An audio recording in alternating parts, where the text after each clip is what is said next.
had a minor car accident in my 20s, nothing major, but it just gave me some space and some time off work. I started drawing and I started copying the pictures from magazines, wild animals, sort of tigers and lions and things like that, and they started coming out quite well. I made the decision to go full-time as an artist. I like dramatic pictures. I'm just drawn to anything with big eyes because it's the window to the soul. Just to capture that essence through the eyes and to make them look realistic, to try and get the realism in the animals. It takes you to another world. You don't think about anything. You just lose yourself in the painting, and that's all you're focusing on. Well, for me, it's to get as much realism into the painting as possible. To make someone see the animal and actually feel like they could touch it, or that it was actually close to them and alive. I think humans can learn a lot from studying animals and nature. Just tell me about creating the painting of the elephants. Well, that was my first venture into oil paintings, because I sort of was on the assumption if I can draw, I can probably paint. And not having any formal training, it's all a learning curve. It's an experimentation of your capabilities, really. So I thought I'll find the biggest canvas I can, not start small, just start big. A friend of mine had just come back from a safari, so I put a few different images together from the photographs to create stragglers and started painting. And I think I probably painted it twice whilst learning how to paint with oil paints, because it's the opposite of pencils, because with pencils you start light and go dark, and with the oils you start dark and go light. So I think I did actually spend a lot longer than I needed to, but I'm very pleased with the result. And what feedback have you had from doing these animal portraits? Oh, people love them, absolutely love them. And in fact, since I've been working with the intuitive art a little bit more, I've gone away from the animals, but quite recently I feel drawn to go back to them, but probably in a slightly different way to how I started. With my paintings, they arrive in my mind, and I've got quite a lot up there.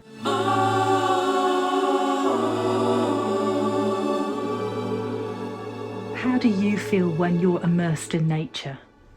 Bliss, really. You're just at one with everything. It's just calming, peaceful, and in tune. It's connecting to something bigger than yourself that you're trying to capture the essence of and bring that energy through, especially in the intuitive paintings. I don't know what I'm going to paint when I start. I just know I've got to paint something.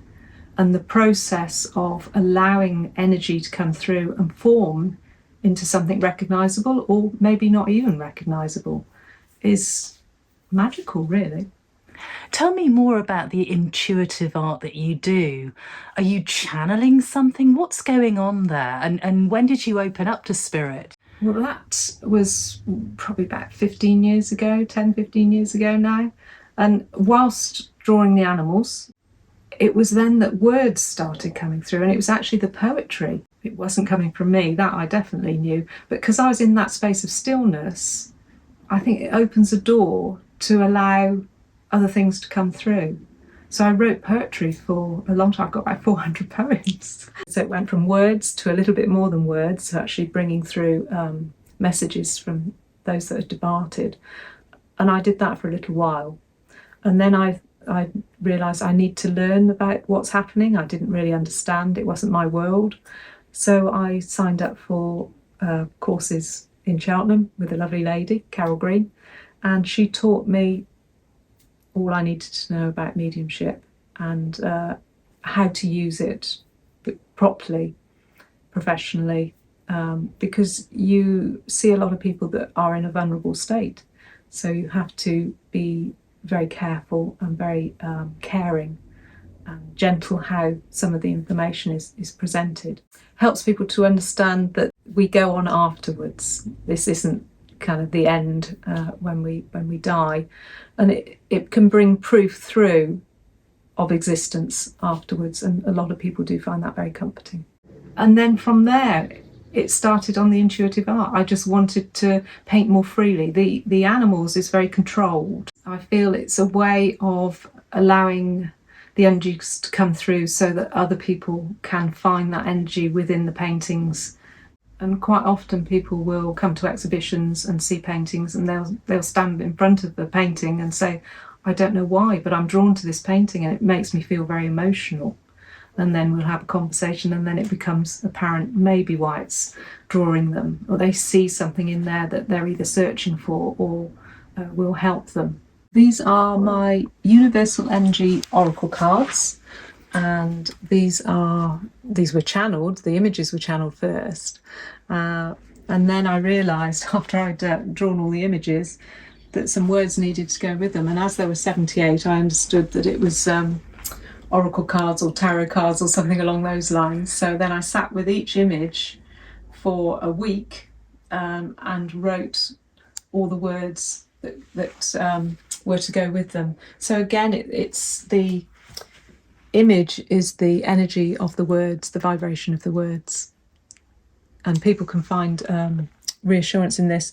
You can choose one card, just choose one card by the back, so you don't know what you're actually choosing, and then read the words, or you can choose 3 cards, one for past, present or future. They work in a very similar way to how you'd use a tarot pack, but they can just bring you guidance for the day, or if you're looking for more of an answer, you can do a 5-card spread, a 10-card spread.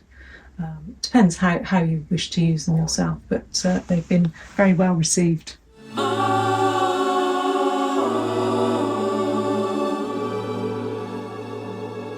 When I was training with mediumship, someone brought into class a leaflet about psychic art workshop. I thought, I've got to go on that. That's how the Soul Energy Portraits was born, because we were working with other people and I was drawing and all the words were coming through at the same time, in the information and how it formed. Well, when you're connected to spirit, you're connected to those unseen realms. So they're all about us, and everyone can connect to them, but it's having an awareness of them. Before someone comes, I always ask for whatever information is for their highest and greatest good.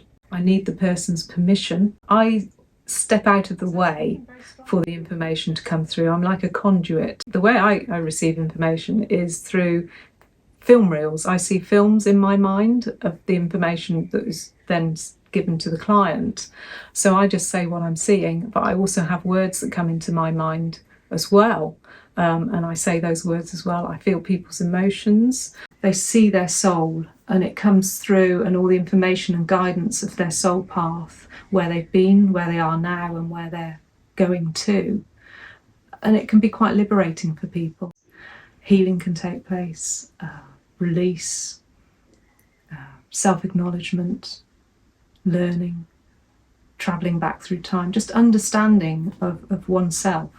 Colour has an energy resonance, and the way the shapes are formed, sometimes they can be very quick, sometimes it can be very slow, and the person I feel feels that energy as it's coming in, and it all means something different. Again, at the time I'm told what that means, so it's not a preset. If I draw a circle it means such and such.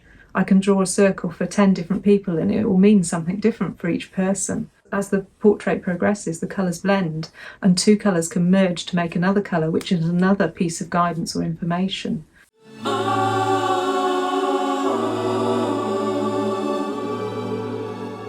And with regard to other people doing intuitive art, how does it help them?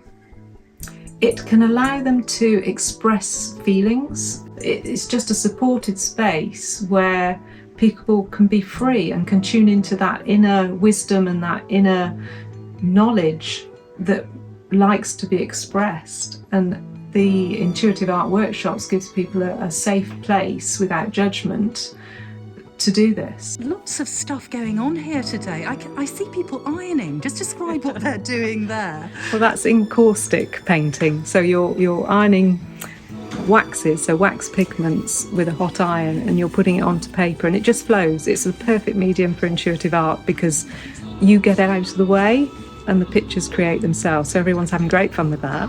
We're also using pastels, soft pastels, and acrylic paints. And you don't have to make it look like anything. It's just whatever flows. There's just a freedom with it.